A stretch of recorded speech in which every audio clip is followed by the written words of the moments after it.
Samdan nga dolphin ang nakitaan sa mga residente sa baybayon sa Gingoog City.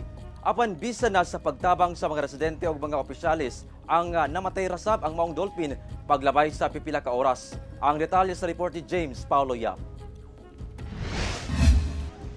Gikagubdan sa mga residente sa baybayon sa barangay San Luis sa Gingoog City kining usa ka dolphin nga nakitaan sa mga mananagat pasado alas 2 sa hapon adlong Lunes. Dali silang nagpakitabang sa mga otoridad aron maluwas ang maong dolphin. Usa sa mga unang miresponde sa lugar ang Marine Wildlife Advocate ug commander sa 1st Police Mobile Force Company nga si Police Lieutenant Colonel Ariel Philip Puntillas. Ang istorya po sa mananagat nga basing na napukutan dayon o gi-release sa mga mananagat na lugar ang mga theories nga atong na kadunggan kagahapon base sa experience ng mga mananagat. Sumala sa opisyal nga miresponde sab ang Gingoog City DENR ug City Veterinary Office. Giila kini nga usa ka rhesus dolphin nga usa ka endangered species. Nasuta sab nga daghan kini og mga samad sa lawas nga usa sa ginatudlong hinungdan nga namatay rasab ang maong dolphin paglabay sa pipila ka oras. Wala na nasuta ang hinungdan sa mga samad sa maong dolphin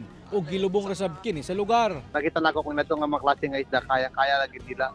Pero however, katulon na mo siya gihatod sa lawod, ibalik gid siya sa mabaw aron magipaghimamat sa mga tao. Niadtong adlong Domingo, aduna sab kunoy susamang mananap ang nakita sa mga mananagat sa Gingoog Bay. Busa pa himangno karon sa mga otoridad nga dili lang duulan o dakpon ang maong marine wildlife species sama sa dolphin tungod mamahimo kuno nga makasuhan subay sa Wildlife Conservation Act. Ako si James Paulo Yap, 1 Mindanao.